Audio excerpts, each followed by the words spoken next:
Good morning, everyone, and welcome to Action Innovation Network's forum on addressing early stage funding gaps, how to get companies funded from $500,000 to $5 million. Please know that we are recording this event. I'm Joan Popolo, Executive Director at Action Innovation Network. And for any of you that are not familiar with our organization, we are a nonprofit association of technology business incubators located throughout the New England region.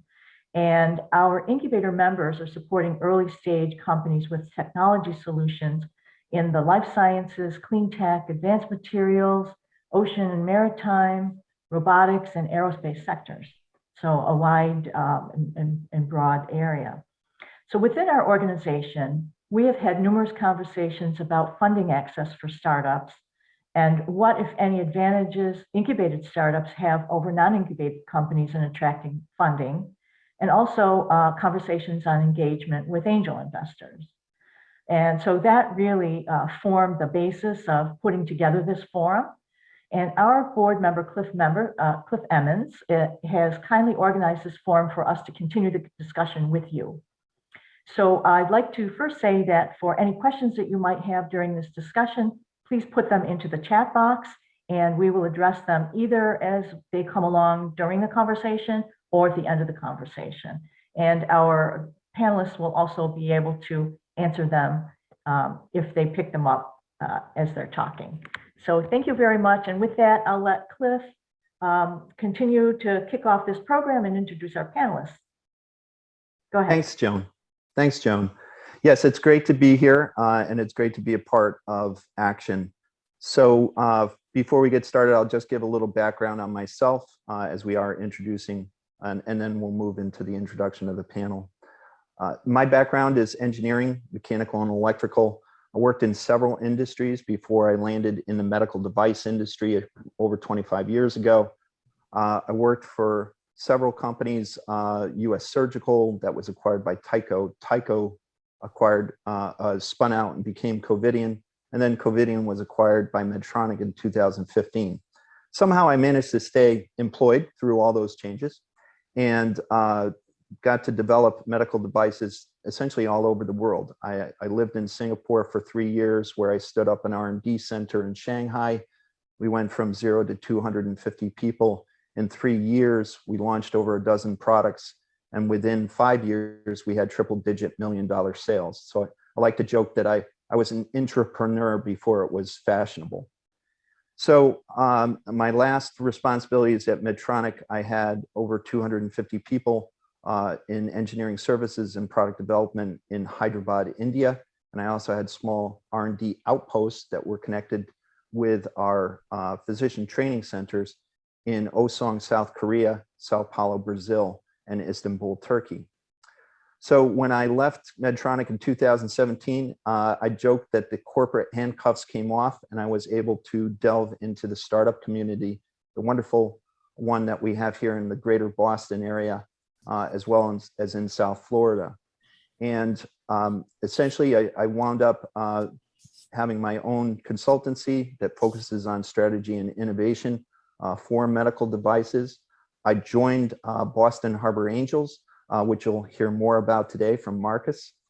And I also, during those gigs, wound up becoming an entrepreneur myself, where I'm leading a small public microcap company that focuses on applying AI and machine learning for manufacturing 4.0 purposes. That's IIoT access. So no more plugs for all my stuff. Let's shift into exactly what we're focusing on today, which is early stage funding for startups. And one of the things that we discussed, as a board at Action was, is this exactly what one of the top issues that is facing our startups? And definitely from around the horn of all the board members, they said it was. And I think if you go on to Google, as I did, and just do a little bit of research, you definitely see the support in the literature that this is a big problem. I looked at just several, including CB Insights, that quoted that out of the top 10 problems, number 3 was 29% of companies just run out of money. And interestingly enough, a little further down, it said 8% of companies have no financing or no interest in from investors, which I would categorize as the same. So easily, this is a challenge that really plagues especially early stage companies. And I think our participation today, which was very strong, only emphasizes that. So today, what we've done for you is we've assembled a number of investment organizations that are here right in our local ecosystem. And as well, we also are featuring other parts of this ecosystem that can help you be successful. So with that, I'm going to introduce the panel. I'm going to have them introduce themselves and their organization and how it fits into this topic of early stage funding. With that though, just to break the ice, I also want them to either give us a fun fact. One of the ones I love to hear is, what are you reading lately? Or what are you watching lately? It could be personal, it could be professional. So to kick that off, just so that I'm not excluded, when it comes to reading fiction, I love Ken Follett, especially his what they call the Century Trilogy, through 2 of the 3 books. And what it does is it follows the families of families through generations in the U.S., Europe, through the World War I, World War II, and the Cold War. As far as professional, I'm reading Competing in the Age of AI through the 2 Harvard professors, which I'll attempt to give homage to, Ian Sidi and Lakhani. So those are my thoughts. What I'm going to do first is, actually, you're not rid of me yet. Before I introduce Marcus from from BHA, we have a quick video from our CEO, Ziad, who is not able to make it with us today. So give me just a moment while I switch over to his video. And let's see if I pull this off okay.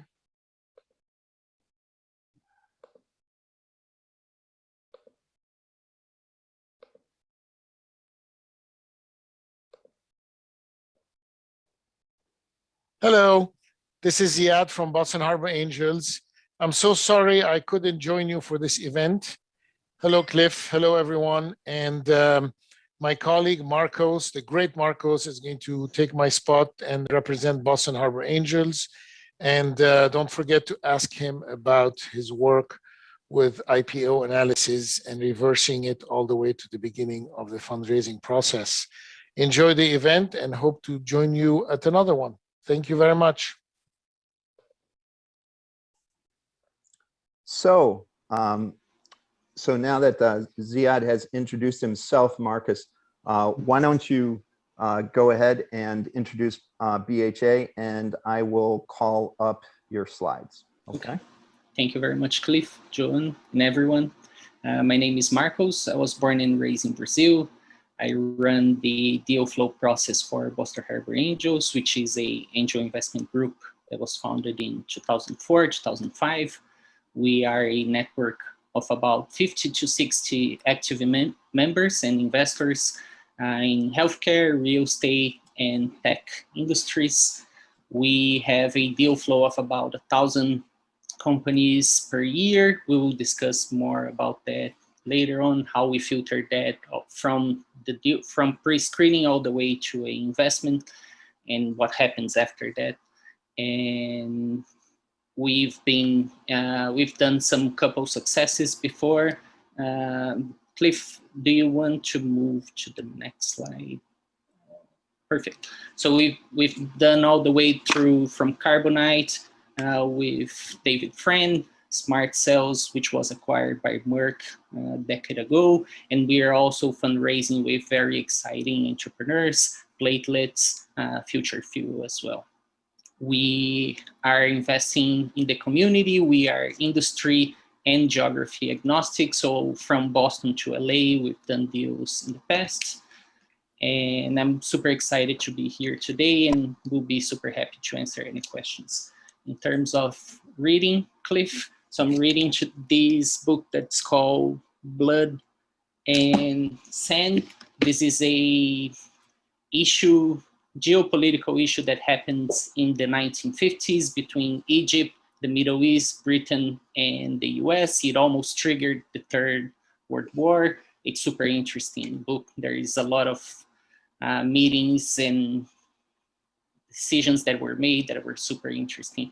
On a personal note as well, until last week, I was watching my Lakers, but to the delight of many of our Celtics panelists, we went back home earlier. Look forward to this.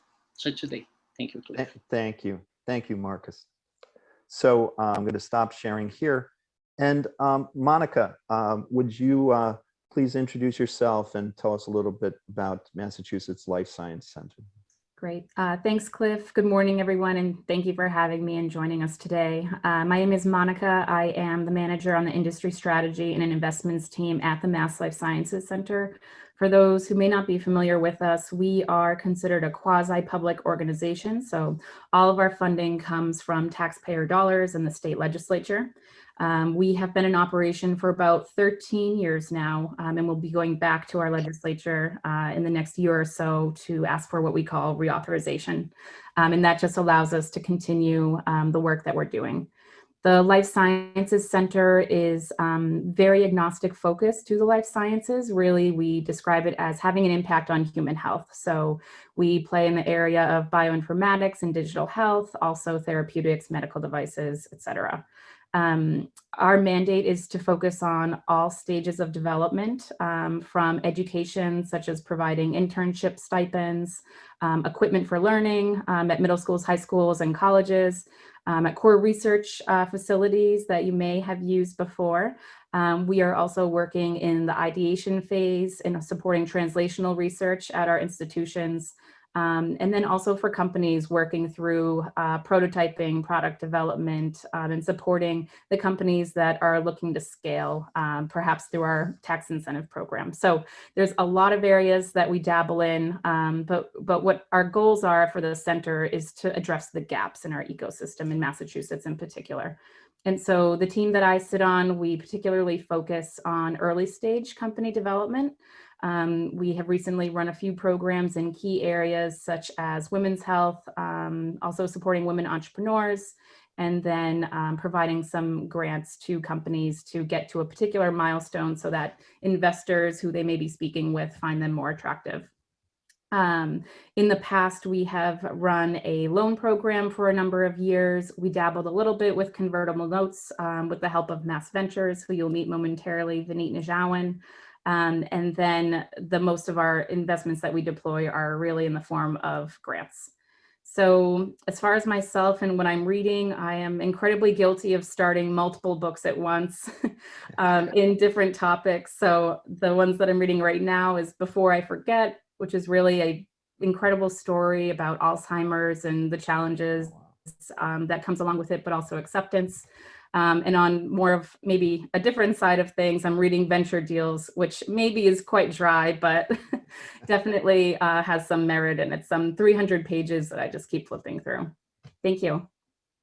Excellent. Thanks, Monica. So actually, that was a perfect segue into our next panelist, Vineet at Mass Ventures. Hi, thanks, Cliff. I'm off video, guys, because my internet's a little bit unstable this week. They're doing some work on my street. But hello to everyone. I think I know many of you. So just a quick background on myself. I started my first company as an engineering student. Subsequently, companies acquired by Boeing, Motorola, Qualcomm, Mitel, and sorry, I've got garbage truck pickup happening outside too. So mainly aerospace and telecom for the first 25 years. And then 15 years ago, decided I didn't want to run companies, but help other entrepreneurs. And that took two forms. One is teaching at Boston University and investing. The teaching led to running the tech transfer office at Boston University for 6 years. We launched 8 venture-backed companies that have raised over $350 million to date. and learned life sciences, and now have sort of brought that experience to Mass Ventures, with a big focus. I think Monica mentioned gaps. That's what we quasi-publics do. We fill gaps. Now, Mass Ventures has been around for 43 years. So when it was founded in 1978, there were fewer than 20 venture capital firms in the world.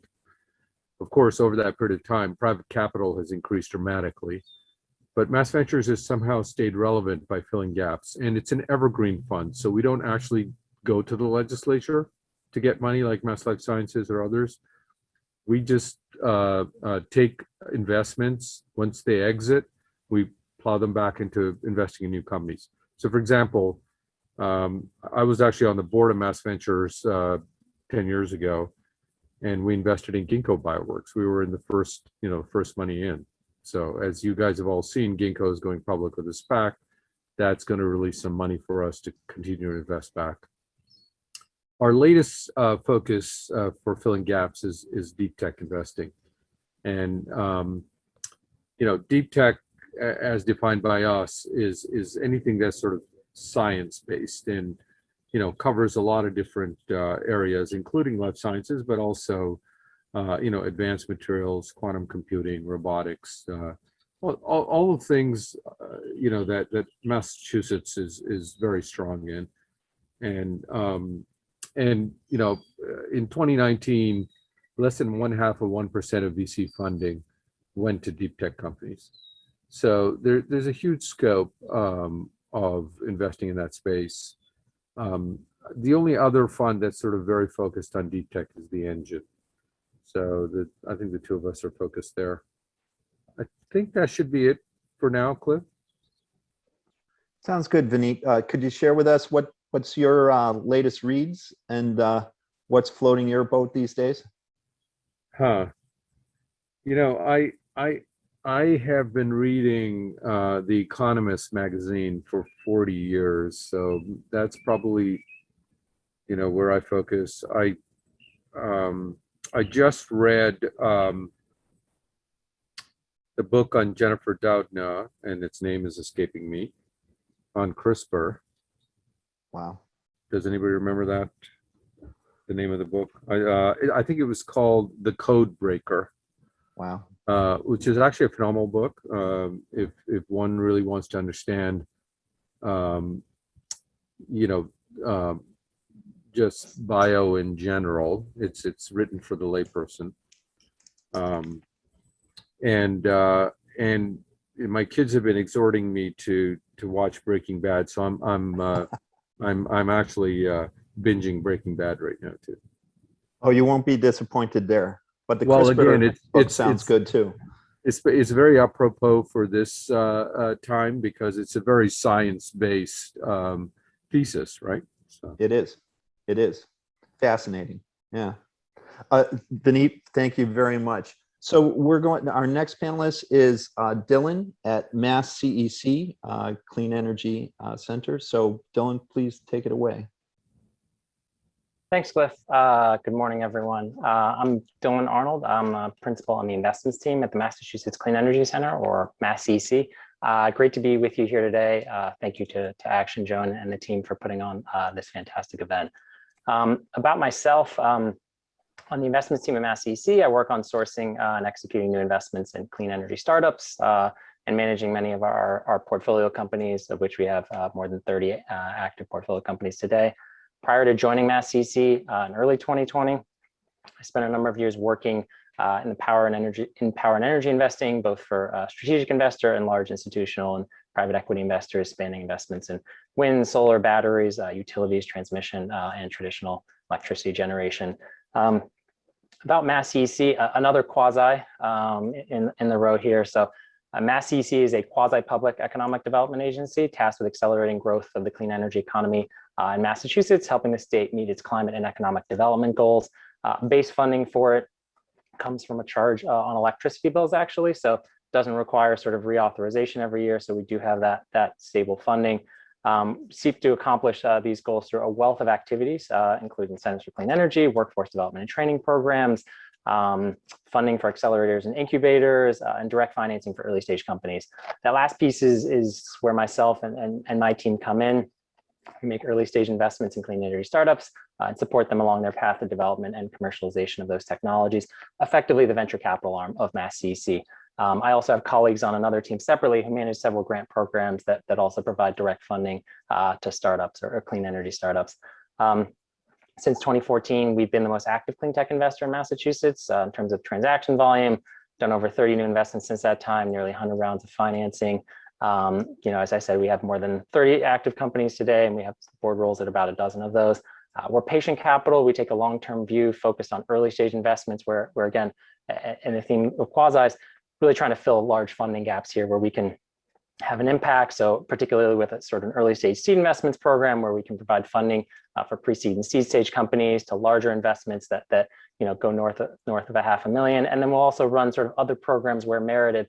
Last year, we ran a bespoke funding program after the pandemic to help startups that have been impacted and disrupted by the pandemic. And we're focused on public-private partnerships, leveraging private capital alongside the overwhelming majority of our investments, looking to bring in or invest alongside other investors wherever possible, and particularly focus on the additionality of our investment, both monetary and sort of our ability to advise and support the company. And more generally, always looking to sort of enhance the vibrancy and growth of the clean tech and the startup ecosystem here. So involved in many other activities and always wearing sort of a broader business development hat for MassCC's many other activities, which I don't have time and won't sort of jump into. So let me leave it there. I guess I owe you a quick fun fact or what I'm currently reading, if you will. So you're actually just finished a book, not topical to what I do, but called Why We Sleep by Matthew Walker, and had a real impact on me in modifying my behaviors, and subsequently I've sort of kicked caffeine, not saying everyone should, but had enough of a shock to me to do that, and sort of the critical role in everything, and particularly when you're talking about being able to be creative and cognitive functioning, definitely shocked me into some changes. So I definitely recommend it. On the more related to work side, if anyone's looking for a real pick-me-up, The Uninhabitable Earth by David Wallace Wells is a bit of a sobering read about sort of the devastating impacts we've seen and to come from climate change, but a good one nonetheless. So again, thank you for having me. Very excited and humbled to hear the conversation and questions from the audience and the other panelists. Dylan, thanks a lot. That was great. As I sit here sucking down my second cup of coffee this morning. So next we have Greg from Veril, but he also wears other hats, which we'll hear a little bit about probably in his intro and definitely later in the discussion. Greg, I have your slides and I will call them up if you would like me to. Okay, well, so thank you very much for having me. I'm pleased to be participating on this panel. My name is Greg Fryer. I work for Veril, which is a New England law firm with our primary offices in Boston, Portland, Maine, and Westport, Connecticut. I started my career in Midtown Manhattan and then spent 6 years at a young firm in Atlanta, Georgia. And then out of the blue, I had an opportunity to take a pay cut and move to Portland, Maine, where the sailing was a lot better than it was in Atlanta, Georgia, and took it. I'm a corporate and securities lawyer by training. I had the securities law practice at Veril. We have about 30 lawyers in Boston, about 130 lawyers all told. I personally work closely with the patent lawyers and employment lawyers and the tax lawyers. I do a lot of M&A work, and also about 30% of my practice is startup companies, either representing the companies themselves or representing the people who invest in those companies. I've been I've been involved with the Maine Venture Fund for quite a while now. The Maine Venture Fund is an organization that took its inspiration from Mass Ventures. It's a state-owned venture capital fund. I was involved in 1997 when it first started up, and I'm currently on the board. I've been on the board a few times, a couple times. And for several years, I was also a member of Maine Angels, which for a small state like Maine is a surprisingly active angel investor group. It was in 2015, I think it was one of the most active angel capital groups in the country, the top 15. And so it's been interesting for me to be on the other side of the table, hearing a lot of pitches, doing a lot of, seeing what investors, really feel about their due diligence efforts, things like that. In terms of my own personal reading, right now I'm reading a book called American Virtues. It was written by a Bowdoin professor. And the book looks at the mindset and the moral values of Jefferson and other key intellectuals at the time of the Declaration of Independence and the framing of the US Constitution. And so it's a fascinating read. Greg, thanks for that. Definitely something I'm going to put on my list. Just amazing people that we're thankful that we got this Constitution that we did. So next, what I'd like to do is introduce Tom from North Shore Innoventures, which I just want to say is one of our participating incubators. Tom is a fellow board member with me and Joan. And it's also been a real pleasure to get to know you in the short time that I've been on the board, Tom. So please go ahead and introduce yourself and tell us more about North Shore. Yeah, if you can bring up my slides, that'd be helpful. Absolutely. So yeah, I'm Tom Kinnaman, and I'm with North Shore Innoventures. We're a technology-based incubator. We help early stage companies in biotech, clean tech, blue tech, et cetera, get started. We're not for profit. Our focus and mission, which as soon as we get my slides up, we'll be able to pop on the screen. Give me the second slide. Yeah, that back up one. Yeah. Yeah.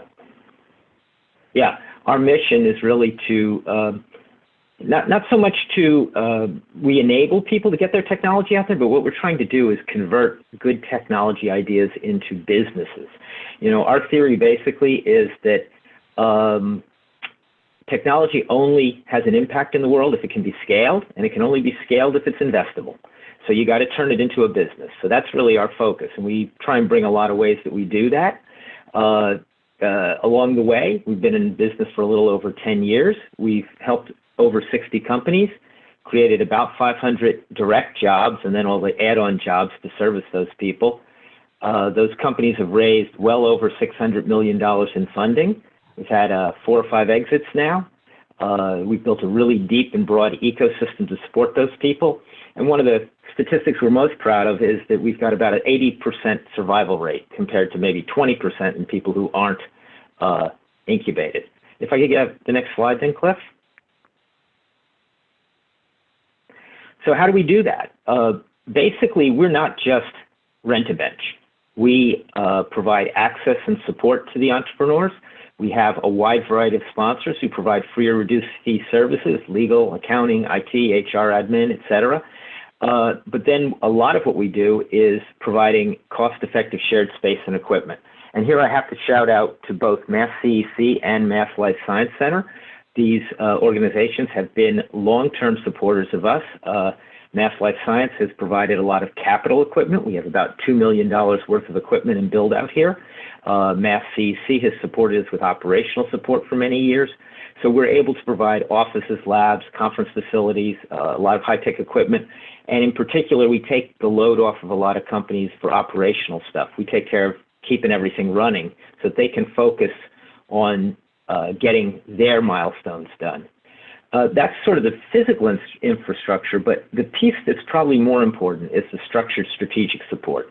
We have a very robust mentoring program and a progress monitoring program, a lot of domain experts and functional expertise that we can connect people up with. We do a lot of coaching with people, and we focus on building business skills and getting people to meet their milestones. So what that does basically, if you look at it from the investor's point of view, is it gives you a lot of cost savings, It keeps the companies focused on what they need to focus on rather than getting the IT to work. It gets them speed to market and ultimately a high success rate. Personally, why am I involved? I'm originally an engineer, like Cliff, an entrepreneur perhaps, commercializing technologies. I started out in R&D. Was fortunate to be able to take some of that development technologies that I worked on to market, and decided that was a lot more fun than inventing stuff. So I went back, got my MBA, and basically my whole career has been commercializing technologies in a wide range of industries. And what's cool about working at NSIV is instead of working on one technology at a time, I can work on 20 at a time. And it's just a fascinating area to be involved in. In terms of reading, Cliff, it won't surprise you. I spend a lot of time reading hard sci-fi. Why? Because, you know, some of the stuff that I read in hard sci-fi is not as crazy and as far out as some of the stuff that's going on here. I'd invite everybody to look at nsiv.org and look at the portfolio of companies that have been here. And these people really are doing bleeding edge work that's going to have major impact in a lot of places, whether it's healthcare or in addressing our environmental issues. And I'm really looking forward to the rest of the panel saying, how do we get more money and more support to these companies so they can go faster and make more impact? Thanks. Tom, thanks a lot. That was great. So we're going to wind up the panel introductions with actually, I'll say it, the poster child for us at Action. And I see John Weaver from MBI on the line. This is one of his portfolio companies that he offered up. So Rod from Ibexol, take it away. Nice to be called a poster child. I was going to say I was calling myself an in-flight recipient, but you know, I think the spirit of the phrase is there. My name's Rod Ritz. I'm the CEO of Ibexol. It stands for Intelligent Vector Solutions. My background, I was born and raised in Calgary, Canada, not really a hotbed for innovation and technology outside of the oil industry. And I started in the lab that discovered neural stem cells, adult neural stem cells, which was really you could argue, an innovative leap from regenerative medicine being just in hematopoietic stem cells to neural stem cells. From there, moved away from Calgary to Australia, as far away as I could get, trying to be independent and really understand. It was a growing field. We knew very little about neural stem cell biology, so I wanted to be close to the shoulders of masters, moved to an institute that had experts in neuroscience, but more importantly, experts in oncology, hematopoietic stem cell biology, and sort of use their tools and tried to, you know, adopt those to the neural stem cell field. Lived in Australia for 11 years, co-founded an institute called the Queensland Brain Institute, and then left academia, much to the horror of my fellow academics, and moved to Cambridge, England, to work for Pfizer Regenerative Medicine, one of the first companies that really dipped their toes in cell and gene therapy. Lived in Cambridge, England for about 5 years until Pfizer shut down their Sandwich facility. Moved to the French Riviera to work for a company called TXCell, which is autologous T-cell therapy, and then moved across to San Diego to support Novartis cell and gene therapy. Lived in San Diego for a year and then moved to the mothership here in Cambridge or in Boston to work supporting the CAR-T program and eventually commercializing Kymriah. It was really a dream of mine to be able to support and have a launch of a drug. It took around 17 years to do that, but I was very pleased to be part of the team of 500 or so individuals that launched the first ever cell-based gene therapy that was approved by the FDA. My role then morphed into supporting automation and other things. And it's really where I lifted up and started to see where some of the holes in the field were. When you're at the bleeding edge, as people say, of a brand new technology, there were a lot of holes. We had to make a lot of devices ourselves, knit things together. We were borrowing things from other fields. And in 2017, it was one place, but now it's completely different. I left Novartis and a few years after launch and did some consulting and then came back to join a colleague of mine at Novartis and start Avexol. Avexol's role really is to support viral vectors, these gene delivery vehicles that is, it's not sexy, but it's very essential and really help the supply chain. So I'm happy to support very innovative companies and very smart folks. What I'm reading now, 3 different books. How Google Works is kind of a light read. This is my 3rd time through Good to Great by Jim Collins. I think it's an outstanding book. I read it again and again because concepts like what is a hedgehog is very important and focuses the mind, being a science-based person, not a business-based person. And then finally reading Managing Emerging Technologies from the Wharton School. We have an emerging technology and there's special challenges. So I'm trying to get an MBA from reading these books and gaining as much knowledge from all the very supportive folks that are around me. Rod, thanks very much for that. And absolutely, Good to Great is one of the reads that I have done that I should go back and read again. So thanks very much for that. Fascinating to learn more about Avexol. And in fact, with that, now that we've gone through all the introductions of both our panelists and their organizations, what we're going to do is shift into our first major question, which I think is the #1 question is on most of the minds of most of our participants, which is, what is it that influences these investors that we have on our panel to actually invest in your company? Okay, what is the decision process, the diligence process, to really look under the hood of exactly how things are done? So with that, we're actually going to reverse order, and we're actually going to start with Rod, who has successfully navigated through early stage funding and now actually has even successfully secured Series A financing. So Rod, I'm going to start off with you. I do have your slide queued up and ready to go if you'd like to use it. And please, really tell us what the secret of your success has been. I don't think there's just one secret, but if I was to distill it down to one single thing, it would be people. You know, a lot of supporting people, a lot of knowledge, a lot of guidance. As part of Novartis, and as part of Pfizer as well, I heard a lot of pitches. I understood companies, what they were trying to do, but never did it myself. So really, you know, doing it yourself was a fearful thing. The first piece of advice that I was given is you have to leap, you have to leave and sort of, you know, make sure that you are all in and dedicate yourself to what you're doing. If you put the slide up, please. When I was asked this question once before, I kind of put it into 2 different buckets.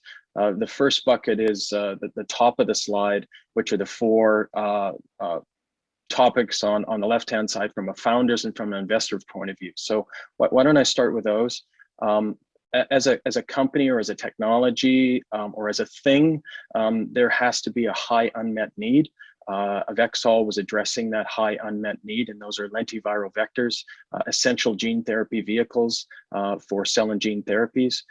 It was a growing market. I told you about Novartis and others. The market was growing about 20% when I started. It moved up to around 34%, and it is still growing astronomically. So it was a growing market. We have a transformative technology or a solution which has a large return on investment. And importantly, we had freedom to operate. So those were sort of the key foundational aspects. If I think about other secret sauce is really on the right-hand side from the investors is confidence in the leadership and the founders. I had a strong background. A lot of people knew me from the field. It was a good investment, and there was a strong reason to believe. This work had actually been published in 2009. The technology was a clinical, so let me dive into the technology just a little bit. It was the ability to make stable cell lines. And making a stable cell line was a bit of a white whale, and nobody had believed that you could do it. And my co-founder, Mike Green, proved that you could do it in 2009. He was supporting a clinical trial on XSkid or bubble boy disease. They made this because the MOI or multiplicity of infection for these cells was extremely high, and the systems that were used to date just couldn't do it. So they did it, they treated patients, it was safe, the clinical trial moved forward, and then the principal investigator died. The lab disbanded and the technology was largely lost. So we were able to fall back on those manuscripts. Our co-founder was an author of the manuscripts. So there was a strong reason to believe the technology had already been tested and there was a high unmet need. I guess the last piece is we had a very good pitch deck. We understood what we wanted to do, how we were going to do it. We had staged things appropriately, and we knew not to bite off more than we could chew. And then finally, we found the right investors.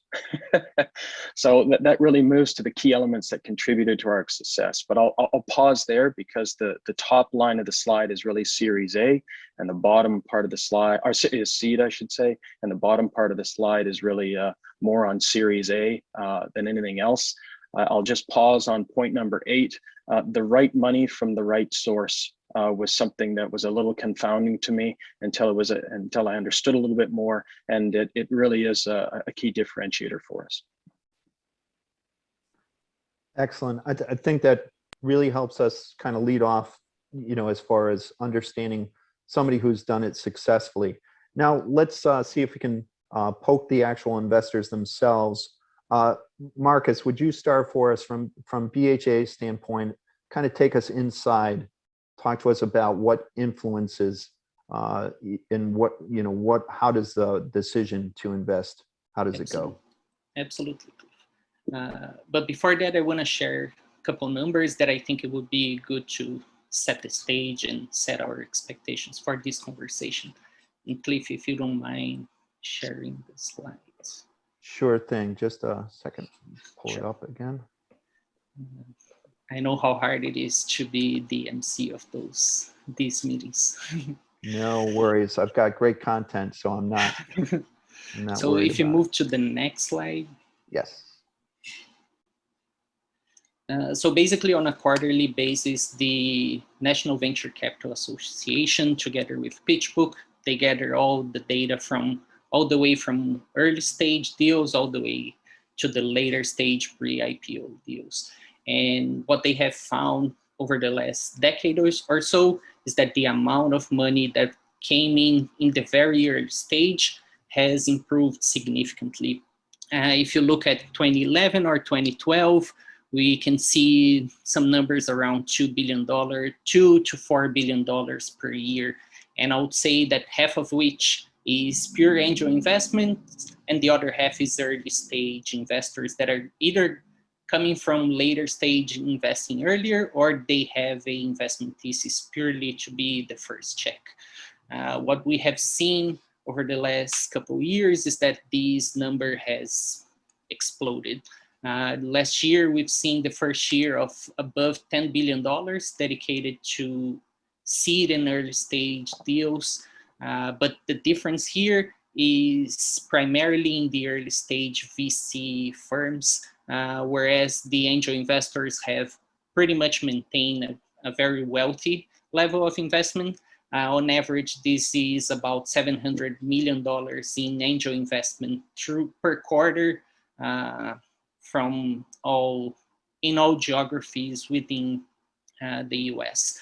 But for early stage investors, this went from basically $1 billion in 2011 all the way to $6 billion last year.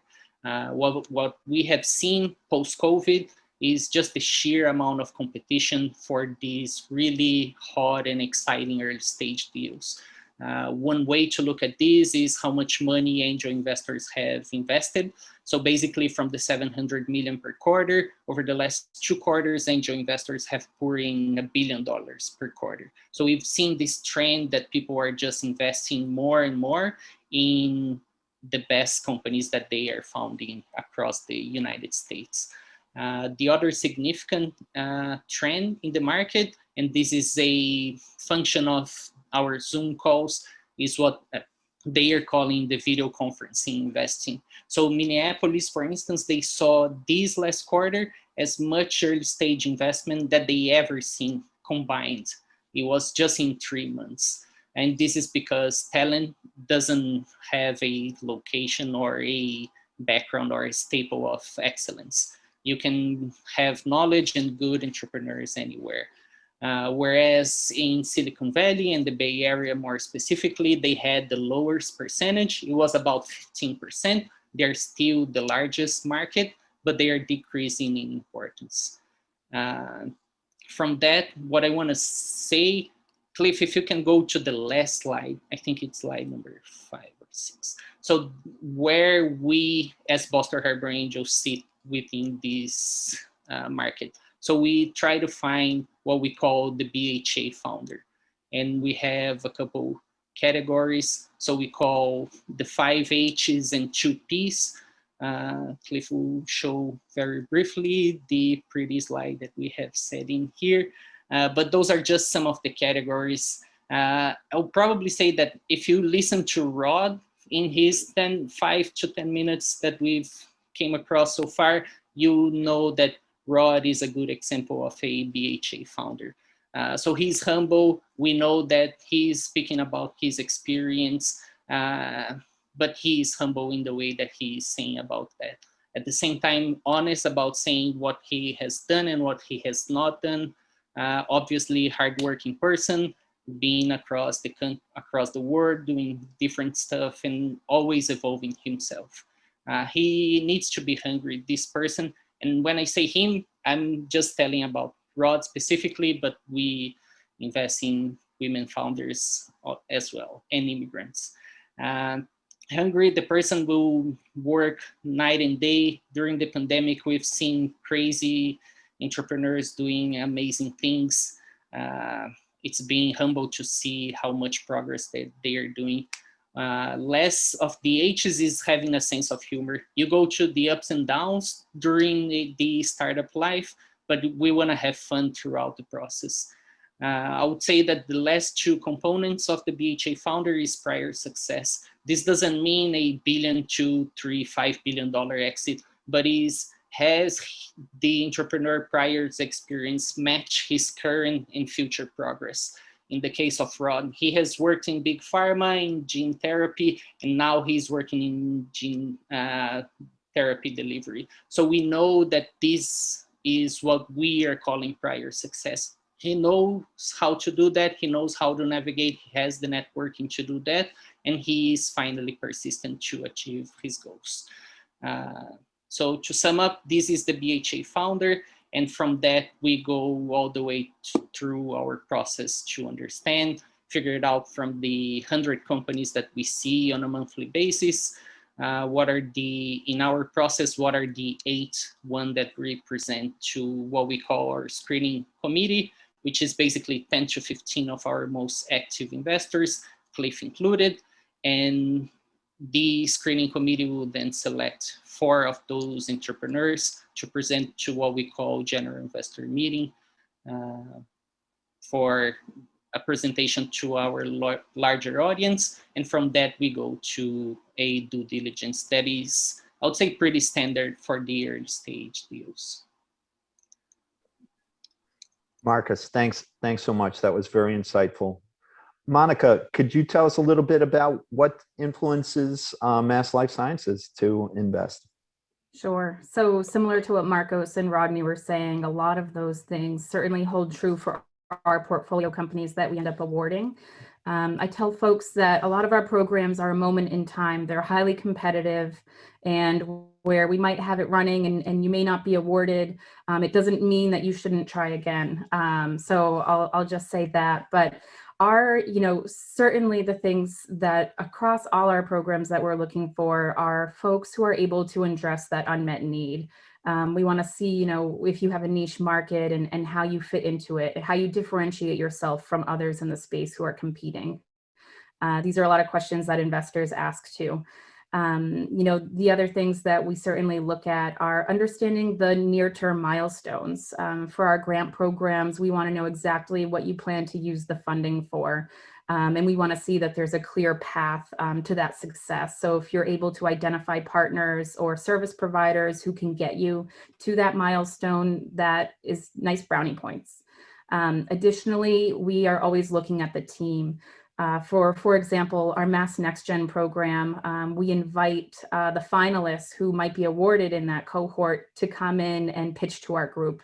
We want to see their demeanor. We want to see how they interact to the questions and the challenges. And I think when you're looking at investors, they're not just somebody who's some folks maybe just give you a check and you move along the way, but a lot of them are there for the ride, and you will depend on them for their expertise. So always think about the way way that you're interacting with folks. And the ecosystem might be big, but at the same time, what we found is everybody knows somebody, and that 6 degrees of separation is so true. That, you know, you might have a passing conversation and realize that it brings you to the leap that you're looking to take. So always keep those things in mind.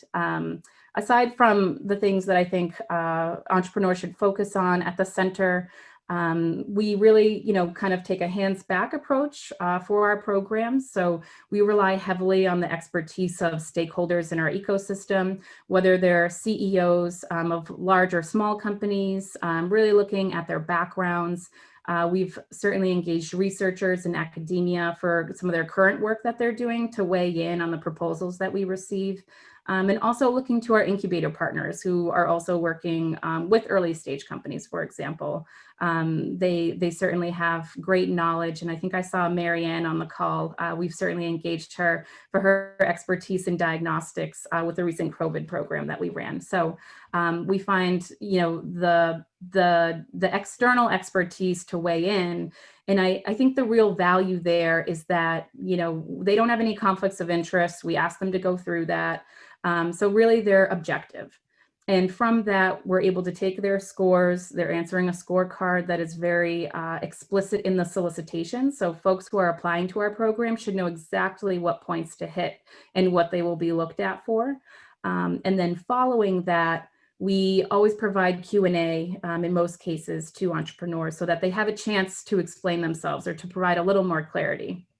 At the end of this, once the funding decisions have been made and our board of directors votes on the awards, I think the other value is we often provide feedback to applicants. And a lot of those calls, you know, the entrepreneur will say, oh, I had no idea that that's how it was viewed.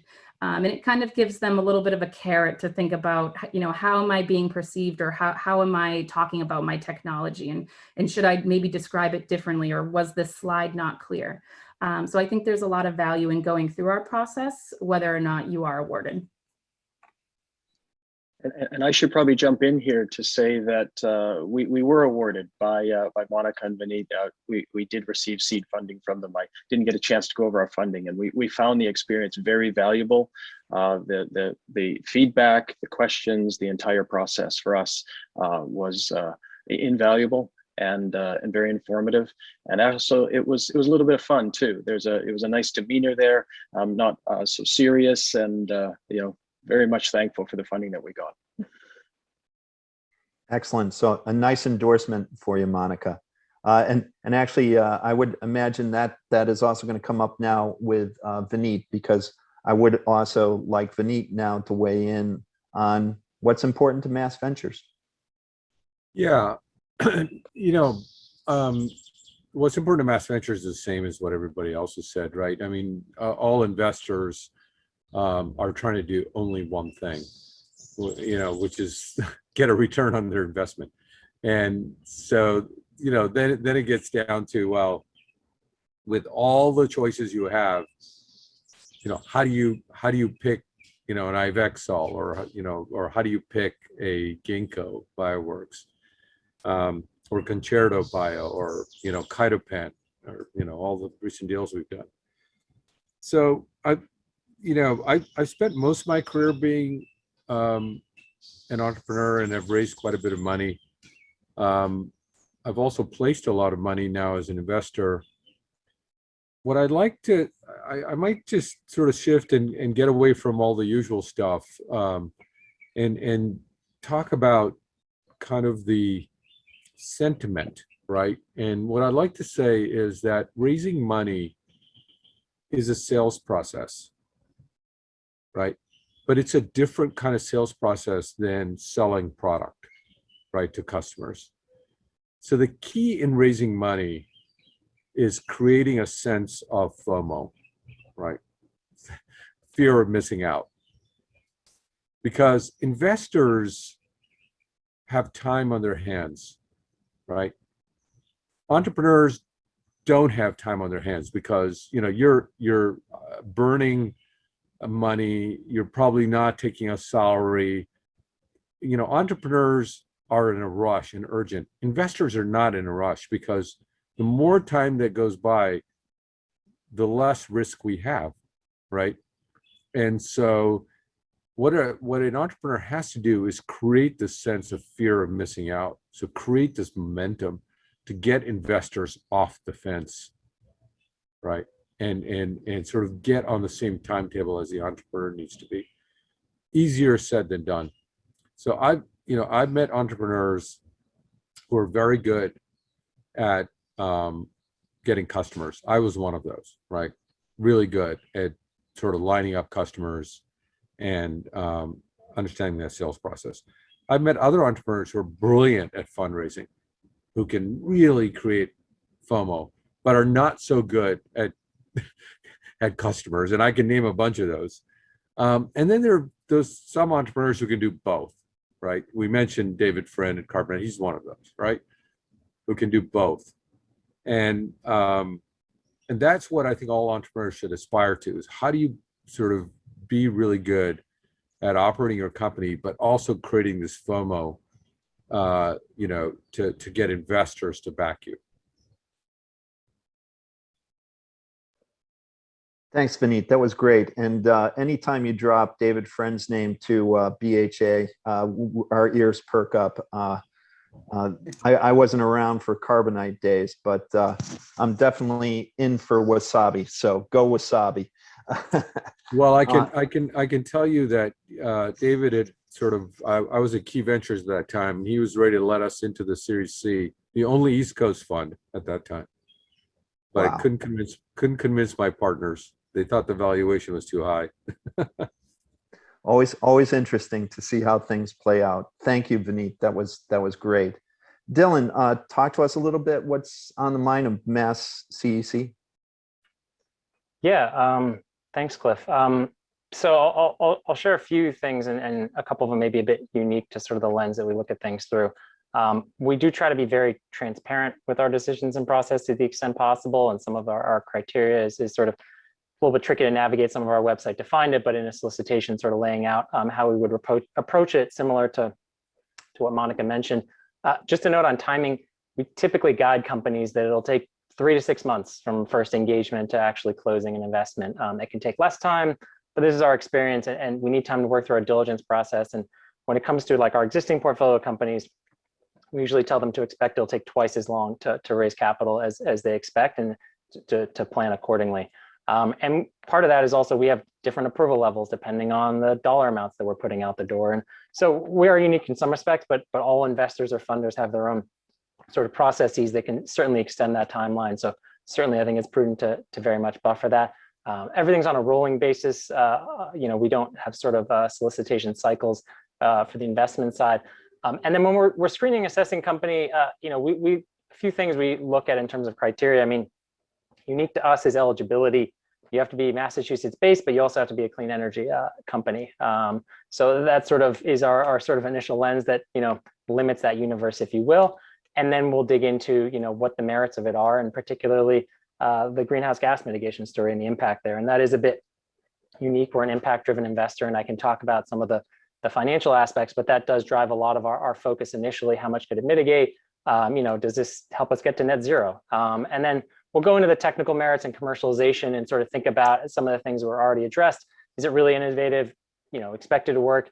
Is this a solution addressing a problem, and not, in many cases, looking for one, which is always sort of the red flag that many are familiar with, I think.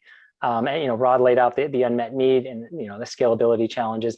And when we think about the team, are they the right people to make this work? And do they really know the problem area well? They don't need to be an expert in all respects. And I would say we're not biased against sort of single founders by any means, but there is a question when you're dealing with one founder versus multiple in terms of some of those holes in the team. How are they going to address those? In some cases, you might have a single founder who's able to sort of wrap around that more, and there's always holes, but I think it is in some cases more of an upfront point to really understand what their capabilities and limitations are. To Vinny's point around, are they good with customers, good with fundraising? Sometimes when you have multiple, you can sort of balance that act out. In some cases, you don't have that luxury. And I would say we're not biased against first-time founders. Experience is fantastic, but certainly love to sort of see and give them an opportunity and believe they can be just as successful. but there will be something of a different lens, right, to really understand that. You can't sort of rely on sort of references from past companies or looking at those successes or failures or learning experiences rather. And then, I won't rehash some of the points on sort of milestones and working through that plan. Is it viable? I will say 100% we know it will not happen according to plan, and that is okay. And we're not looking for that to map out perfectly, but we are looking for, have they thought through it logically in a way that gives us confidence that when those changes do happen and they do have to make those adjustments, that they'll be capable of doing that and sort of up to the task. And the last thing unique to us is a fit aspect. We're stewards of public funds, as many folks up here are, which I think does place a different lens in terms of us, wisely allocating these funds, whether it's taxpayers or ratepayers or however it's being funded. At the same time, so we're thinking about the impact of that, the best usage of that, but we're not, we're not the investor of last resort, if you will. We're looking at the impact, also getting to a viable solution and letting private capital also play that role. So it's not just filling a gap just because there's a gap, right? It's making sure that it's actually getting them somewhere and filling a need.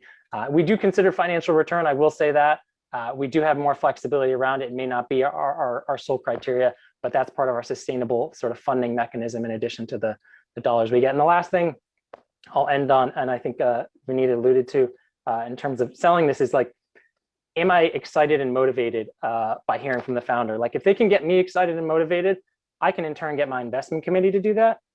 If I'm unable to get there, I'm going to have a really hard time translating that. And that's sort of a less articulate or objective aspect, but something I think about and we talk about a lot. Like, when we hear a story, were you excited about it, right? Did it get you motivated about what a world looks like where the solution comes to market? So let me stop there, but those are, I guess, a few thoughts of how we think about it.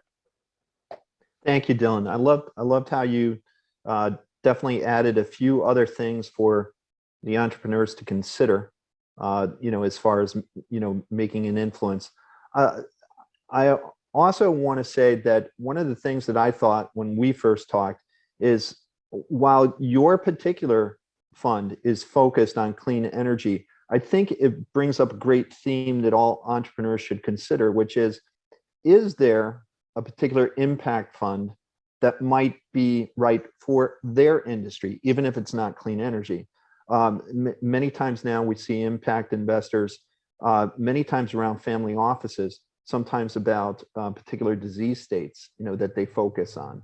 And I think the more that entrepreneurs can find the right funds, and I think this goes back exactly to what Rod said, finding the right money from the right sources. It's definitely something that you can sometimes fit the right pieces of the puzzle together.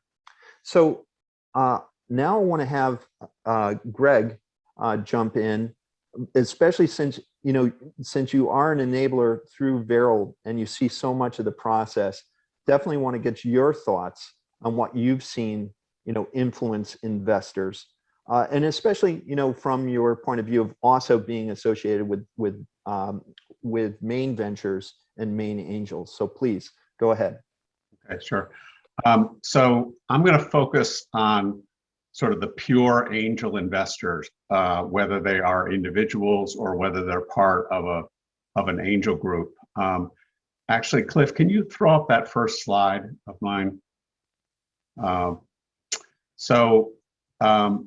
Marcos had a slide where he showed how much the venture capital firms are providing in the way of capital over and above the angel layer, and that over the past several years, the angel layer has been relatively constant. I want to talk about that because that's actually very, very important. The fact that the angel layer is there and is relatively constant, that was not always the case. This is a relatively recent phenomenon in the US economy, and it's had a remarkable impact on entrepreneur energy in the country. So the individual angels and the group and the individuals who populate angel groups. One thing that I was surprised when I became a member of Main Angels, and through the board on Main Venture Fund, instantly I was seeing a lot more pitches than I'd ever seen before, a lot more due diligence than I'd ever seen before, because I'd been representing, individual companies. And so I saw how they interacted. But the whole, swath of investment and all the different ideas and all the different players, particularly in main angels, where, you might have 40 people, sitting around, a table listening to a presentation. One thing that struck me that I was not expecting was that these angel investors, there is a playful side to them. These people do it, as you get up in sort of the institutional ranks, it's more and more, it's a job, it's a calling, but at the individual level, at that sort of ground level of investment, these are people who are doing it because they like it. They are knowingly taking, pretty substantial risks. It might not be a huge part of their net wealth, but every dollar is carefully husbanded, and they're looking after these things, but they do it. There is a playful side to them. The reward's definitely part of it. Becoming part of a success story, that's a real motivator too. You find the little restaurant that hasn't been discovered yet, and you're early in to that restaurant, and then it becomes trendy. There's something about the human character that appeals to, and that's something that entrepreneurs can play to, at the early stage. Because at the early stage, let's face it, you've got gaps in your team. You got a million problems. And so the thing that I tell my clients is to focus on the story.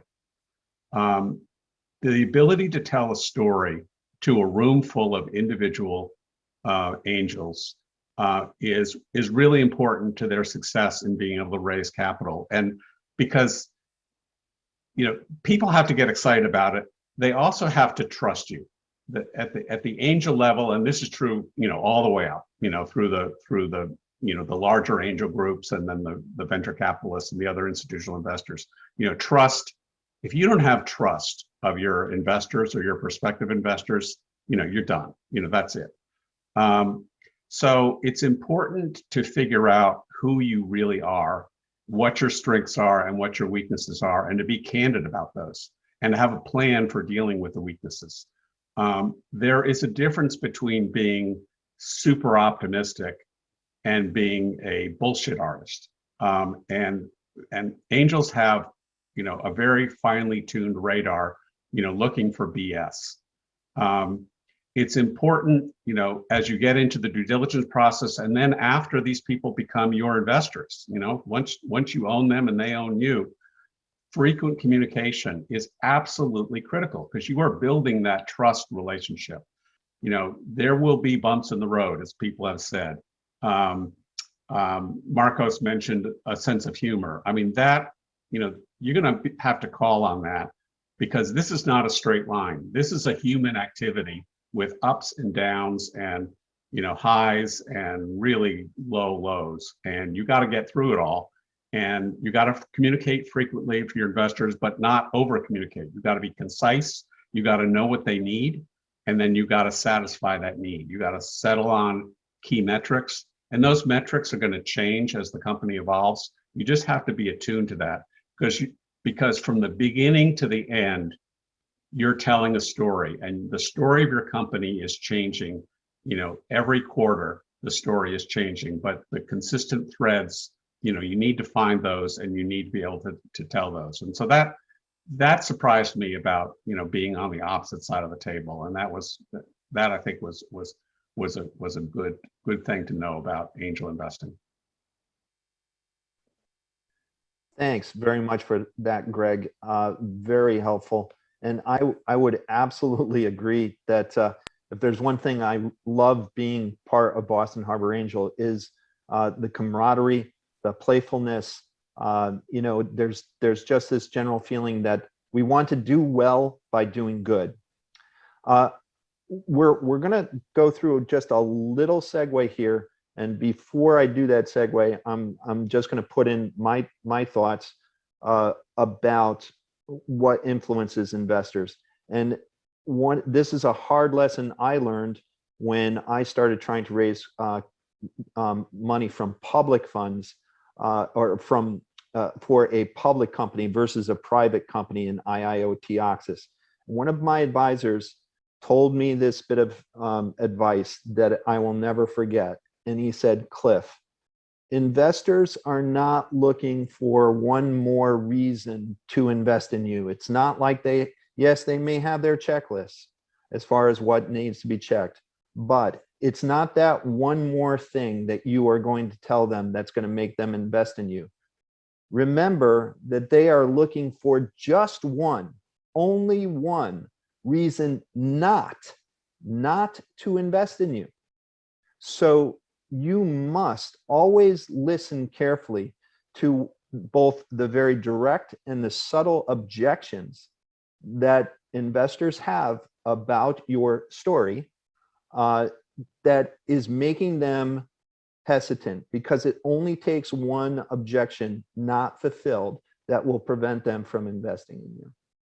So I'm going to take a little bit of a twist here, and I'm going to go to Tom now. And Tom, again, I still want to focus on how we influence the investors that we have here, not only here on our panel, but outside of this.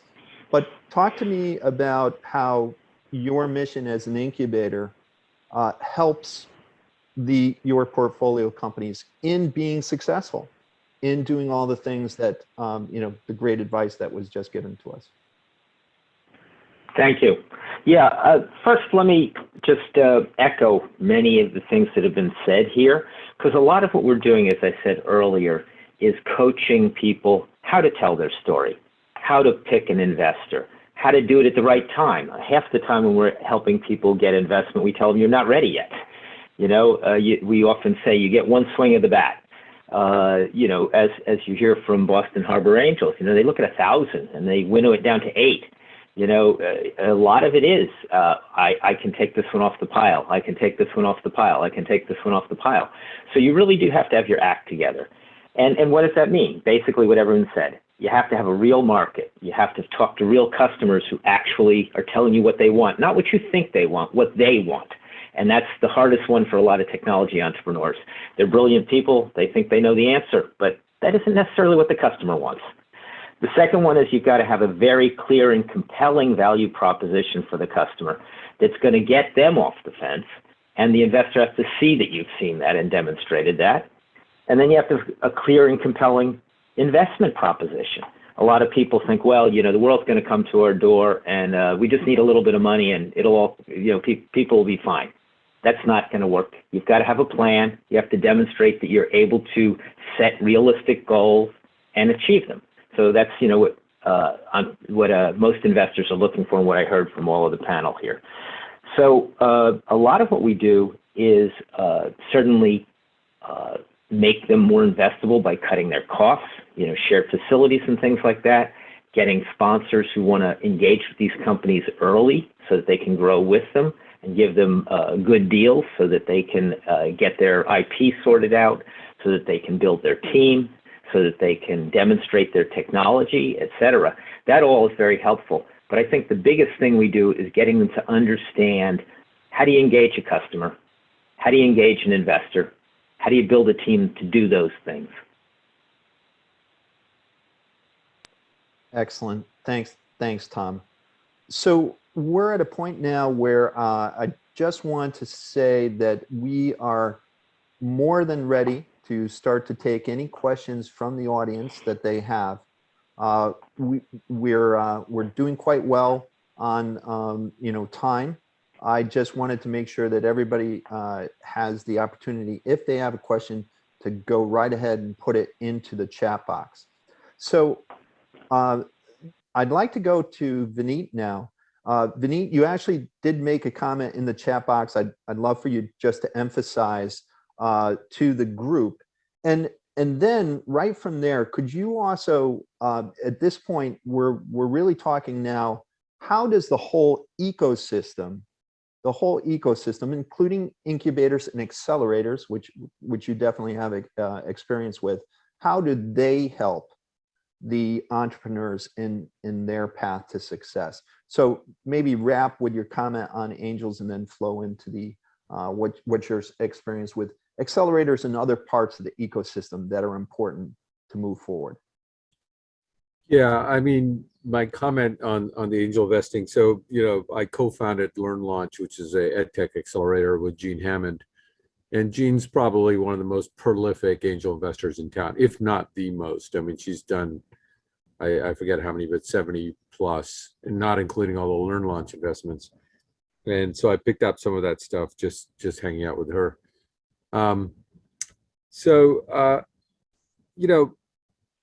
I teach MBA students, right? And used to teach starting new ventures, and I created a class that's specifically for these science-based technologies, in understanding, a go-to-market strategy. Accelerators and incubators, in a way, are like finishing school. It's you get an MBA, and then you go out into real life to do a startup, and you realize, they didn't teach you sales, for example. It's amazing. I haven't seen an MBA course. There's not a single MBA course at Boston University that teaches sales.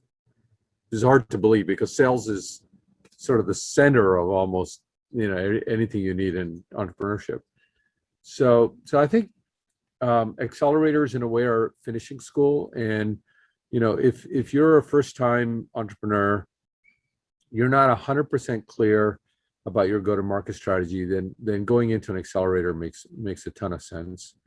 I think incubators, such as the one at North Shore or Mansfield or MBI, it's great to be in a facility where there are others like you, and peer learning, frankly, in the end, is what learning is all about. Universities know that. They spend so much money on professors and all that, but in the end, a lot of learning is peer learning.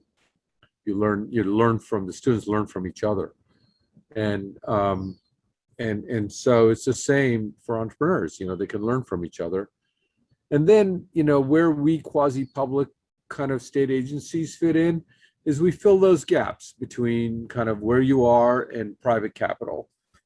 And in Massachusetts, it's funny, we're the bluest of blue states, but we're very private sector driven here. I mean, we all quasis we're very small players, from the actual dollar amounts.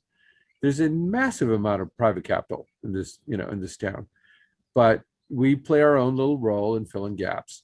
So, and frankly, just even this, webinar that we're doing here, there's so much help available, and that's one of the reasons that Boston's thriving. And now in deep tech, right, which is clean tech and life sciences and advanced materials, the things that are coming out of our universities. Excellent. Thanks, Vineet. And what I'm going to do is jump in right now. Actually, I did notice that there was a question in the chat from Abhijit Aji asking, is there a way to reach the investors that are speaking in this forum? Joan and panelists, we are going to make our everyone's contact info available, correct? Yep, and getting the thumbs up on that. So no worries, Abhijit. You will be able to access it. I think, Joan, it'll be on our website, probably. Yes, we can do that. Excellent, excellent. And actually, a question to Vineet and Dylan from Rudy, as far as what are your minimal ROI targets? To Dylan, does Mass CEC trade off financial ROI with climate benefits? Example, reduce GHG emissions taking several years to a future to achieve. So it's in the chat box. Dylan, why don't you start? Sure. Thanks for the question. I'll try to address this as straightforward as I can. On the first part of it, on the minimum ROI threshold, we don't have a sort of, I guess, a fixed level, if you will. We do look for a reasonable return of capital, sort of at a minimum. But in effect, because we are so focused on leveraging private capital and this company ultimately being successful, we're very much driven by, can they hit these next funding milestones?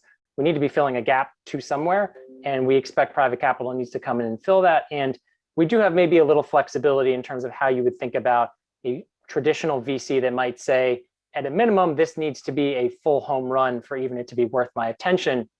We may have a little bit more flexibility around that, but we still have to have confidence that there's going to be funding stepping in to bring this product to market and commercialize it. And whether that is other types of impact investors that may be involved. We've talked about some folks sort of in the climate space that have other priorities here, and I know that's in other areas as well.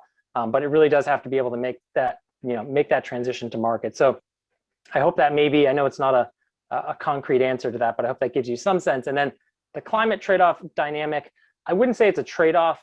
We do value each of those, and there is a screening. I'd say there's a minimum threshold aspect for us to be willing to even consider it, that it has to have a high enough impact.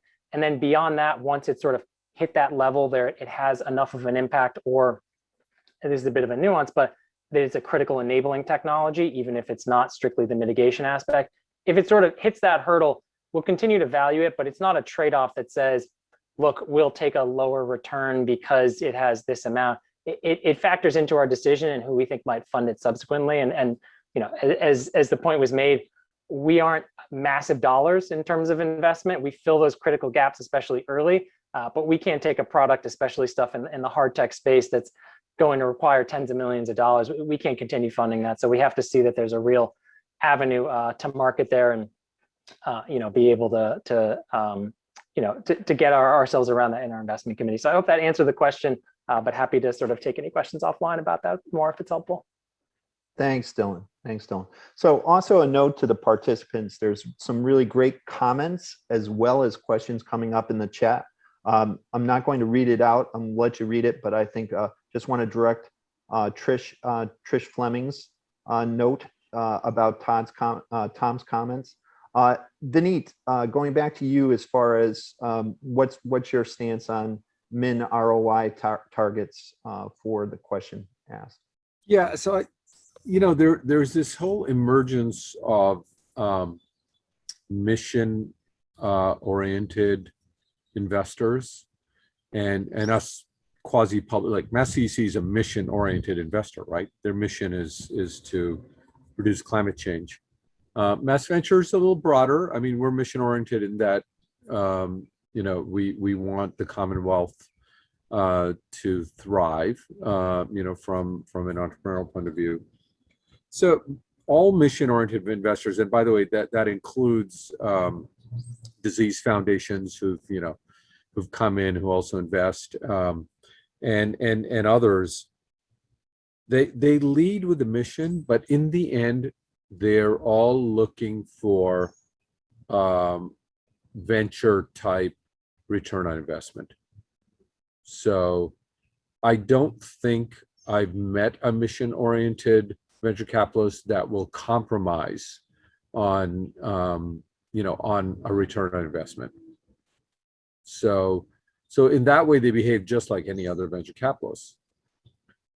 However, the mission orientation actually limits the companies that they will consider investing in. So you have to, if you're an entrepreneur, you got to really understand the mission.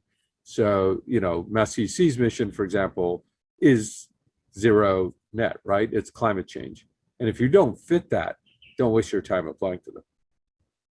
I think that's a great point, Vineet. In fact, I think I remember hearing a podcast, about Google Ventures, basically, putting a lot of money into an idea, and they really realized, okay, this is just not going to get there, not with just a huge amount of investment. This is not a good investment to continue forward. They turned around and they actually, I think they made the tech in it, open source, so anybody can take it, because they just didn't feel it was viable. It wasn't going to be something viably supported by the private investment, landscape. So I'd like to go back to Dylan, because one of the things we haven't touched on yet was non-dilutive funding. Okay. And non-dilutive funding, I know as a BHA member, we love non-dilutive funding because it means that you'll be able to, it's more capital to go toward reaching your goals without impacting our return. So we love that. So Dylan, would you talk a little bit about your relationship, even though you're the private venture side of Mass CEC, with your constituents on the non-dilutive side, please? Yeah, absolutely. Thanks, thanks, Cliff. And yeah, I work exclusively on the investment side. That's what my team does, but we frequently collaborate with colleagues at Mass CEC that run what we call our technology development grant programs, which provide non-dilutive grant capital to innovators. This doesn't have to be sequential. It doesn't have to occur before. It can sometimes happen after, but there is, especially for some of the early stage ones, and just sort of getting to the point, I think that, you know, Vineet was getting at, where it needs to be an investable technology. In some cases, that's where, you know, these grant programs, especially early stage, can get them from sort of research projects or science projects, if you will, that really can't work for the venture community at that point, but can take them to a point where they get out of that research and prototyping, start to get out of the lab, and become ripe for early stage investments. So, you know, not mutually exclusive. There are 3 programs that, and actually, maybe very quickly, actually, I don't need to show it, but there are 3 funding programs. Basically, there's a catalyst program for very early stage that's prototyping, proof of concept, gets us to sort of that venture level. There's a program called Innovate Mass that's project-based, typically for field demonstration projects. And then there's a cost share program called Amplify Mass. If you get federal funding, you can get a sort of matching grant for that. And this is very specific, I know, to Mass CEC, but to this point on funding opportunities and types of organizations, these do exist, and you know, it is a matter of making sure people are aware of them, and it is something to strongly consider and also balance with, you know, the right money that Rod made early on, the point that he made early on. Is this the right program for you? The time and resources required to sort of apply to these programs may make a much better fit than some of the dilutive funding opportunities, and it is really a balance there of you know, especially for even later stage companies. Do they go after grant programs? Are they large enough grant programs? There's a lot of time and resources to manage those, and what are they getting back out of it? And so that gives us a healthy perspective, I think, on the grant funding role. There's many other grant programs that factor into this. I would say, well, generally companies do move away from grant funding as they get more mature, and sometimes that's a concern if companies are sort of exclusively reliant as they go along. There is a place, especially I think for tough tech or deep tech companies that continue to get these grant programs. So I would encourage to continue, you know, considering these opportunities or other ones as you go along, because they can pair appropriately with sort of this private funding and can be a necessary piece to that, or adding a new sort of type of innovation or technology to it. So I'm happy to talk more about those sort of programs offline for those that it would apply to. And the last thing I'd say is, on the other funding opportunities, is there's also an internship funding program that provides subsidies for startups or any clean energy company that's looking to bring interns on board, and helps defray some of those costs. So I know this is more specific to sort of the universe and maybe sort of that clean energy space, but there are other programs. And I do think this point around like marrying up and getting that visibility between the grant side and our side, we do have that conversation frequently. What is good for a grant? What's investable next? What needs to happen and get de-risked? And these types of programs are really critical to bridge that gap, because sometimes we need them to be able to move them into sort of our wheelhouse, if you will. Excellent. So Monica, I definitely have you focused on talking a little bit non-dilutive funding, but to kind of lead into your answer, I'd like Rod, once again, Rod, I remember you guys have just knocked it out of the park as far as non-dilutive funding. It was really a way, I think, that you actually helped move your seed stage along very quickly. Could you at least give a little, you know, the elevator speech on what you were able to pull down as far as non-dilutive funding, and maybe some, you know, words of wisdom to the other entrepreneurs about how to pursue non-dilutive funding? Yeah, no problem. The non-dilutive funding for us, surprisingly, the funding itself may not have been as important as the process going through to be awarded the funding. The funding we received was around $4 million for a Canadian project called NGen Canada, Next Generation Manufacturing Canada. And we were fortunate in that our technology is very transformative. It's not a small incremental step. It's an enabling and a transformative technology. And we were able to go together with three other to begin with entities, CCRM, who's a Center for the Commercialization of Regenerative Medicine. So you can think of them as an academic / incubator / sort of investment area. The second was GE, who is now Cytiva. There's the technology partner. Stem Cell Technologies was in it early, and then we went ahead with just 3. But for us, it did a number of things. The first is it brought credibility. When we had major companies that could invest in anyone that they wanted to be supporting a grant, that said, wow, these people are really, Avexol has something that is informative, something that is important, and we want to fund this. The second step is that we used it as synergy for our seed funding. And in fact, they sort of walked hand in hand, and the MLS funding as well, is one partner saw another partner and saw another partner all sort of driving towards the goal. And it gave each of the investors or each of the funding bodies confidence that this was correct and that it sort of diluted out their risk. How we did that, how we did it was really a network approach. I had different people. Vineet, had come to me and approached me. I had a person at CCRM who approached and said, hey, there's this funding that's available. Would you be willing to go forward? And then even folks from GE had said, this is something that we would like to contribute to. So it was being a part of the network and driving forward. How you do that, really keep your eyes open, look at different grants that are available. A lot of people had criticized that the amount of work that goes into the grant has to be equal to the amount, the funding that you're getting out the other end. I don't know how true that is. I found that the amount of work that I put into it and others put into it refined our thinking, allowed our go-to-market strategy to be greatly refined, and really just like writing a grant, the exercise of doing that refines your focus and refines your thinking. Whether you get the grant or not, yeah, it's very disappointing, but it evolved us as a company and really drove us forward, and we went through that forge and came out stronger the other end. Awesome. So I was saving the best for last on this, Monica. Please talk to us. As you mentioned, a lot of your programs are non-dilutive, but I also want to do, Dylan did a great job of also saying about the other ways in which Mass CEC contributes to the ecosystem. You and I had some great discussions about how it's more than just the funding, at Mass Life Sciences. So please go ahead and, take the non-dilutive straight into your broader abilities, please. Sure, I'll be happy to. I think Rod really hit it on the head when we're looking at opportunities, but also from what we hear of others when they're looking at our opportunities that we've invested in is having some of the non-dilutive funding or having some of the partners behind you, whether it is going through a program like Mass Challenge or some kind of mentorship like Mass Bio's Mass Connect program.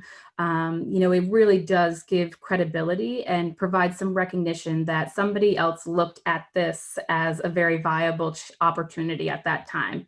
And I think, for entrepreneurs, it's really important to just keep their eyes and ears open, and where, the program might not be live, sign up for that newsletter, because you never know when they might launch something similar again.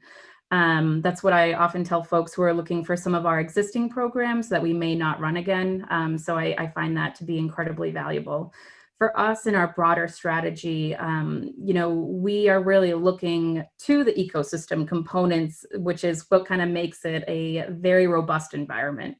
So we are looking at partnerships. Mass Next Gen, for example, is really focused on women entrepreneurs. I think I mentioned that earlier. There is some non-dilutive funding associated with it, but the true value is in our executive coaching network, and they meet every other month.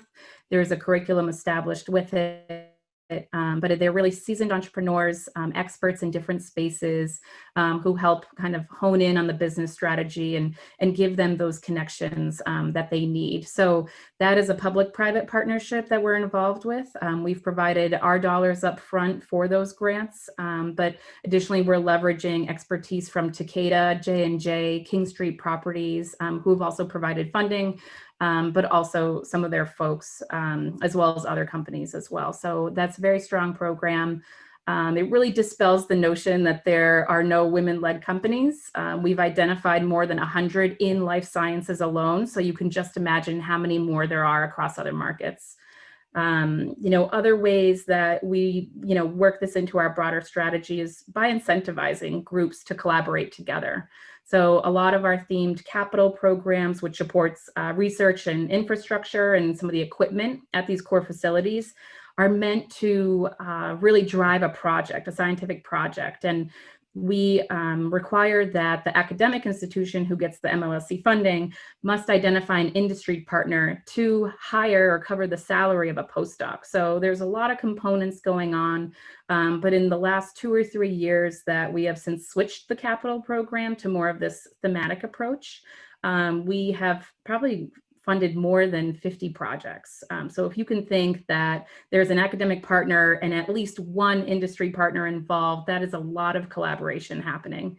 And that is kind of the secret sauce that a lot of folks say for therapeutics, is that they're always looking at the smaller opportunities to really leverage the new ideas that are out there. So that's where I emphasize partnerships again.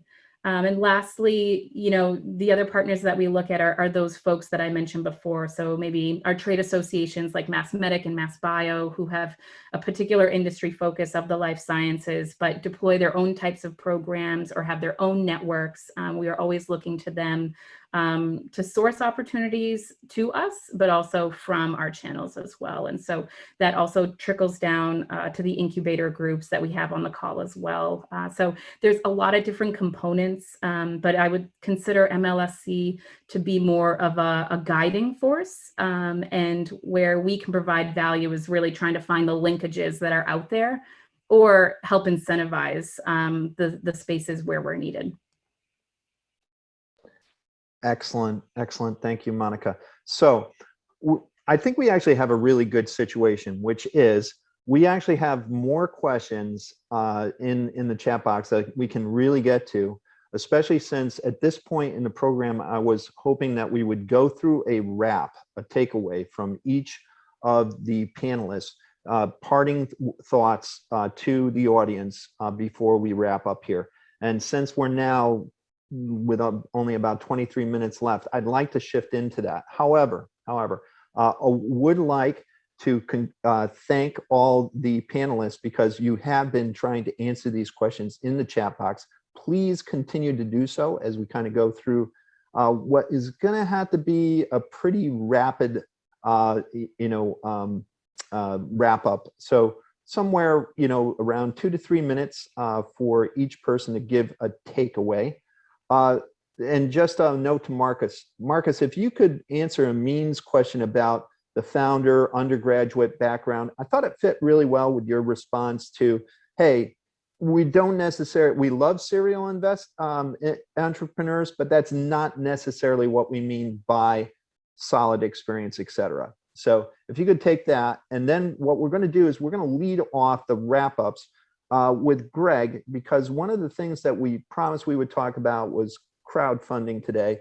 And Greg, we had some thoughts about what might be some good closing thoughts on that. Go ahead. Sure, Cliff. Can you put up my last slide? I will do so as you speak. So it's interesting, the evolution of this funding. There is a legal component to it. It used to be illegal to offer securities through, advertising or any kind of a public solicitation. That has changed pretty dramatically. And it changed in 2013 with the Jobs Act. So this slide I had up before, except for the red. So one reason I put up this slide is because this is a false indication of the funding sources. This is so simplified compared to the reality. I mean, today, you know, you've heard from all these different organizations that are doing great work. This doesn't begin to tell the complexity of the story. So there are these other funding sources that have gone unmentioned today. They're all based on innovations and changes in federal securities laws. So AngelList, you may have heard of, is essentially a collection of accredited investors who sign up from around the country, and it's an internet-based, you know, solicitation to matching entrepreneurs and accredited investors. SEC crowdfunding is an innovation that the statutory change occurred back about 8 years ago. It's just now coming through as a real, you know, significant source of funding for startup companies. We don't have time to get into this. Cliff and I have talked about putting on a program that's special to this. This is an evolving area that really bears watching. Similarly, SEC Regulation A, that too, since about 2016, massive innovation in that area. This right now is a relatively unimportant source of capital for startup companies. It could be very, very, very important. And then even customers, you know, there are a fair number of, you know, larger customers and even smaller customers who are sort of getting into the funding business. Obviously, as a strategic investor, to learn more about an emerging technology or something like that, there's obviously, you know, advantages and disadvantages to taking money from your customers in an investing standpoint. But I raise it just to show the multiplicity of sources now. It is amazing the amount of capital that's available to put to work in this very interesting field is finding all different kinds of outlets, and it's really it's an interesting time to be involved in this space. Very exciting, Greg. Thanks. And if you are interested in this topic, drop a note in the chat box. Reach out to Joan or I. We are considering it as a future discussion. Monica, ladies before gentlemen, 3 minutes. What's your takeaway from today? Your parting words of wisdom? Yeah, I think, you know, my parting words of wisdom would be to tell folks that you don't know until you try. And I think this holds tried and true to a lot of even personal experiences and also your professional experiences. There is certainly a limitation to that, so don't go crazy with it. But I do think that, you know, if you're curious, be inquisitive. You know, lean on others for their expertise and be a good listener. I think, you know, that's one thing from Rod when he pitched to us, that he was incredibly composed. He was listening to our comments and also gave, you know, the feedback that made us trust him. And I think that that's what entrepreneurs should be looking to do with their investors as well. You know, the other thing that I think about is for folks who are more seasoned is I like that metaphor of putting down the ladder. So, you know, being available to other people and giving them, you know, a little bit of your expertise. And I think that where folks are collaborating, even if it's just an idea or a suggestion, it can really take you to that next step. So that's that would be my montage to folks. Awesome. Thank you, Monica. So Dylan, your parting thoughts. Yeah, thanks, Cliff. So one observation is just, you know, this panel, these conversations just sort of hit home for me. You know, you have this incredibly vibrant startup ecosystem in Massachusetts and neighboring states here. I think, you know, a remarkably good bang for the buck, so to speak, across public and private funding.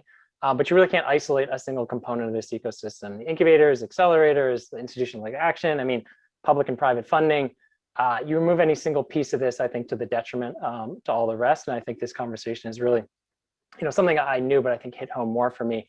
And then there will continue to be sort of technologies and solutions that need this network of support. And then my last thought is just, and maybe mentioned this before for you know, entrepreneurs or founders, is that on the funding side, you know, at a minimum, I think 2 or 2 times or more the amount of money and at least double the amount of time it's going to take you to get where you're going. And that's severe understatement, I think. But I think that at least from our observations and experience, that's something we try to always convey to companies to make sure. I think you wouldn't go into this if you had the full skepticism of maybe investors or those that experience. You need a bit of founder glasses, so to speak, and I don't want to discourage that at all. Those are necessary. But in terms of making sure that you're sort of ready for that ride, I think that's good guidance to just be prepared that those will come, and it will take much longer, but that's not a reflection on the merits of the solution or that you'll get there in the end. So I'll yield my time now, and thank you again for the conversation and being able to be a part of this. Very helpful. Thanks, Dylan. Tom, 3 minutes. Go to it. Great. Well, I'd like to echo some of the things that have been said. Greg talked about the complexity environment, and I think that was echoed by Dylan. So one of the things I like to say to entrepreneurs all the time is it is complicated. It does take longer than you think. It's harder than you think. And just because you're a genius doesn't change that. You need to get help. And it's not just about incubators. It's about all the ecosystems. So, there's a lot of other places that haven't been mentioned yet. Most of the colleges, MIT, Tufts, Salem State, have accelerator programs. Cleantech Open is a wonderful program that has had major impact that, Mass CC also supports. Mass Challenge does amazing stuff. And then there's a wide range of incubators in the Action Network. So go back to another comment that was made, be humble, be coachable, be persistent. There's an old saw in the investment world, if you go ask for money, you're going to get advice. If you ask for advice, maybe you'll get money. Well, try and be smart about that. Go for the advice first. Learn how you get money. Go to the right investors. Get your pitch tuned up. Get your value proposition sorted out. Build your team and be investable. You don't deserve the money until you've got that done. So get your act together first and get the help to get your act together. Awesome. Thanks, Tom. Marcus. Absolutely. So first of all, thank you, John, Cliff, for this amazing panel. Thank you for all the panelists that were here and people who made excellent questions. As Tom was saying, look, this is going to be hard. Go get this fundraise, go celebrate for a day or two. The next day, you start fundraising all over again, because it's not only going to be one round. Rodney just mentioned he has his Series A. The minute he closes, he starts raising his Series B, and it's going to be another one and another one all the way to the exit. And the exit doesn't look like all the beautiful things that we listen and we read on podcasts and networking. It's going to be brutal. We have some great entrepreneurs here in the panel, some of which we are in discussions. As of now, we are very supportive of everyone. So go get it. Awesome. Thanks, Marcus. Vineet. Thanks, Cliff. So I'm going to focus my remarks on particularly on science-based startups and particularly academic spinouts. I think it's really important, number one, to get your go-to-market strategy right. Usually these are platform technologies in search of markets and have many different potential markets. And picking the right first application is critical before you start, building a pitch and a team and all that sort of stuff. And there's lots of, support programs to do that, including the I-Corps program, right, from NSF and NIH. The second is really to, what I like to say is team up with an entrepreneurial champion. So if you're a graduate student or a postdoc and you're spinning out a technology, you can learn to be a CEO, but in the very beginnings of these technologies, you need a co-equal relationship between the scientist and the entrepreneurial champion. And so go find an entrepreneurial champion, surround yourself also with advisors, who have that background experience. And I'm going to post a link on the chat. We have a program called MassVX at Mass Ventures where we help match and find these entrepreneurial champions and other kind of support people. So there's a capital side of what we do, and then this is the accelerate side of what we do. Excellent, excellent. You need a good pit crew. Just awesome point. So we're going to go back. We joke at Boston Harbor Angels that we like to bet on the jockey and not the horse. So we'll give the last word to the jockey. Rod, go to it. It's very nice to have the last word. Monica, thank you very much for your kind words. All of the other panelists have spoken and have said what I would like to say. It is a learning experience. You do need humility, you need to listen, and you need to really think about what it is you're trying to pitch and what it is you're trying to do. The right money at the right time. That is something that, as I said again, it didn't hit me until later that I understood that if I had not had the right investors and the right help, I wouldn't have gotten as far as I did. One of the concrete things that really helped me was 30 seconds or a 2-minute pitch. Give that 2-minute pitch to yourself in the mirror. And if you can't explain why someone should invest or why your technology is as good as it is in 2 minutes, rethink and keep refining. And by doing that, it keeps you on message, it keeps you on point and says, this is really what my product is. Because you think your product can do 100 different things, but what's the one thing it really can do? Back to sort of the hedgehog concept. And finally, there's formulas out there to a pitch deck, a 5-slide or an 8-slide pitch deck. There are basic questions that everybody has. What is it? What's the problem you're solving? How are you going to solve that problem? When are you going to make money? And how are we going to do it? What's your team? How are you going to get there? So those sort of my overall points. My last is that we are in an incredible network here. Cliff, you're providing an incredible network for a number of different folks, and take advantage of that network, learn from that network, and really everyone's in this to try to help patients and try to move things forward with the environment and other things. Use that and learn from the network. Fantastic, fantastic. So you've heard from all our panelists. Now what I'd like to do is just kind of pull us back for a moment, take a look at the overall goal of today. In a broader context. And this is what I would like to offer up to you, is that even before the pandemic, this country and the world were facing a very serious problem of a wealth gap. And there are many reasons for it, and there are many, many serious impacts because of it. I've always felt that the best way to solve the wealth gap is through wealth generation, creation of wealth.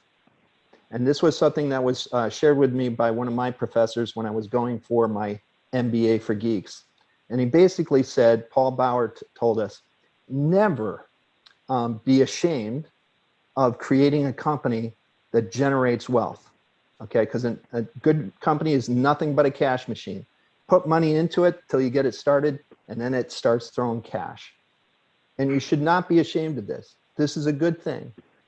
And this is the other message, is you as entrepreneurs are the people that are creating those cash engines that are creating wealth, okay? And therefore, as the ecosystem, as you're part of the ecosystem, I'm first gonna say thank you to all the panelists who contributed here, because we are fostering the ecosystem. And just to remind us of our call to action for this ecosystem. First, teach entrepreneurship. So thank you to Vineet, who has been doing that for many years and continues to do so. Second, foster these entrepreneurs through the funding mechanisms that we identified today and others. Thirdly, coach these entrepreneurs through the many facets of the ecosystem that we just talked about, because it does take a village. And finally, to the actual participants, the entrepreneurs, don't give up, be persistent, take that risk that Monica talked about, okay? Because the benefits just won't be for you and your family as far as taking care of yourselves and giving back to society. It's going to be for your workers, for your employees. It's going to be for the investors who then, as we heard through the evergreen concept, investing it further. And finally, it's going to benefit your customers. And in many times, in the life science area, we're talking about benefits to society and benefits to patients. So thank you for participating today. I'm going to turn it over to Joan for her closing thoughts. Yes. Thank you, everyone. I think this was awesome. There's nothing I like to do better than to bring together the ecosystem, in this case, the funding ecosystem, or a good part of it. So great discussion today, and I'm sure everyone attending got some really good information. Please look into the chat. Many of our panelists are putting their emails in there for you to have access to them. So take advantage of that where you can. And that should conclude it for today. If I could say